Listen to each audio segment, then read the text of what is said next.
My name is Kevin Sibley. I am the acting special agent in charge for Homeland Security investigations in Tampa.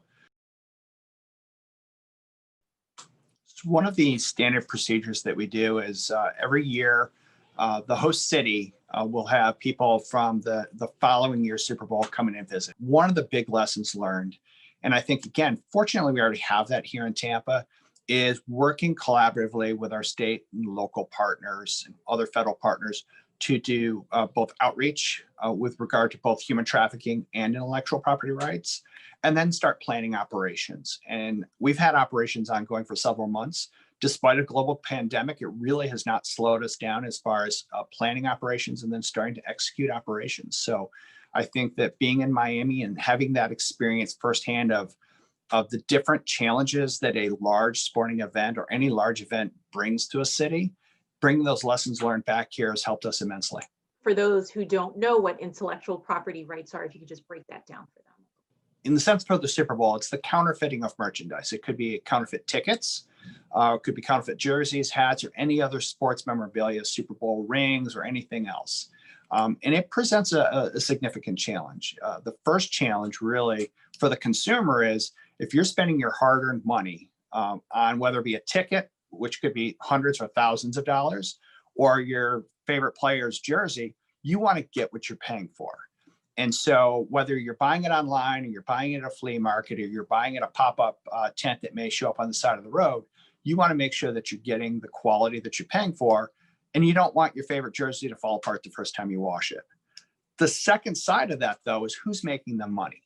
And what we see on a national and global level is that it's often criminal organizations and even terrorist organizations that are behind these mass intellectual property rights schemes. And so the money that you're paying here, that you think you're just buying a hat, could actually end up in the hands of the terrorist organizations globally doing their operations around the world. Are there any other primary concerns for counterfeit goods as it relates to the Tampa Bay area and the Super Bowl? Well, sometimes the goods themselves actually could be harmful. They contain, they have no, there's no safety precautions going into how they're prepared. Sometimes we see that there's, some of the dyes actually could be caustic and have ill effects on your health. So, if a deal's too good to be true, it's too good to be true. It's just that simple. And you should really only buy from reputable vendors that you know. How would somebody identify what a reputable vendor looks like? Well, I don't want to endorse any one particular company. I mean, obviously there's the big vendors that the big stores that where you can go and buy licensed NFL products, and that's what you really want to look for. You want to look for those licensed NFL products. You want to look for the holograms, but even those are counterfeited often as well. So, I think staying with vendors or staying with websites that look legitimate or are legitimate, that's where you're going to be safest. If you're getting a really good deal on a website you've never heard of before, there's a good chance you're going to be sending your money overseas to a criminal organization. Right. So in other words, don't buy from the guy off of the street on the sidewalk that's selling the goods. It would not be my recommendation. What are some of the signs that your team can inform people like myself and our viewers on what they should be on the lookout for as it relates to human trafficking? So there's a number of different, telltale signs of human trafficking. First of all, anytime a minor or someone under the age of 18 is engaged in a commercial sex act, that's human trafficking. Human trafficking is not prostitution. Often they're confused. They can often be related, but they are very different crimes and very different activities. Human trafficking involves some kind of level of force, fraud, or coercion. And so one of the things that people can be on the lookout for is someone who does not appear to be able to control their own comings and goings. They appear to be very subservient to someone else. They appear to be very timid. They're withdrawn. Maybe a friend of yours is suddenly, their new boyfriend doesn't like them going out anymore, and you're not able to talk to them anymore. Or they don't control their own money. They can't control where they go. These are all different signs of potential human trafficking that we could all be on the lookout for. The big takeaway is, if you see something, you should say something. You should always feel free to contact law enforcement. Whether it's a mistake or not, I can assure you that all of our law enforcement partners, from the FBI, Hillsborough County Sheriff's Office, Tampa Police Department, and many others across the region. We take human trafficking very seriously. Every lead does get followed up on. We share information across the agencies. And so if you see something, it really doesn't matter who you report it to, it will get followed up on. And if it's nothing, then nothing will happen. But, if we can rescue victims, that's what we want to do. Human trafficking is a global problem.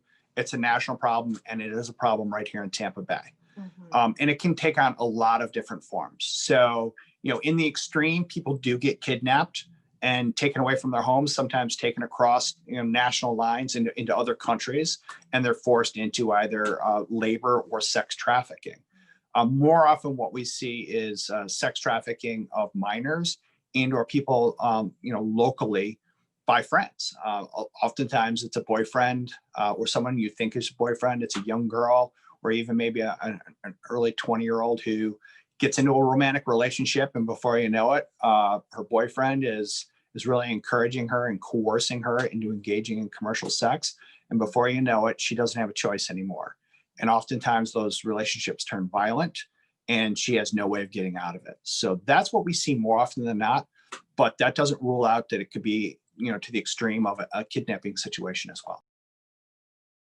So we talked about counterfeit goods, we talked about human trafficking. What about security at the Super Bowl? As far as, what spectators can expect when they show up on game day, NFL.com actually has a list of what you're required or what you are able to bring into the stadium and the different NFL sites. But what I would say is that you have a very good comprehensive plan, starting with the local law enforcement agencies. Hillsborough County and Tampa Police Department are the lead for the Super Bowl, with a lot of other agencies supporting them. And so whether it be, one of the areas we're assisting with is communication across agencies, so everyone can talk to everyone else. We're assisting with intelligence, whether it's open source or dark net, potential threats to the game. And there's a number of other things that we're doing that are behind the scenes.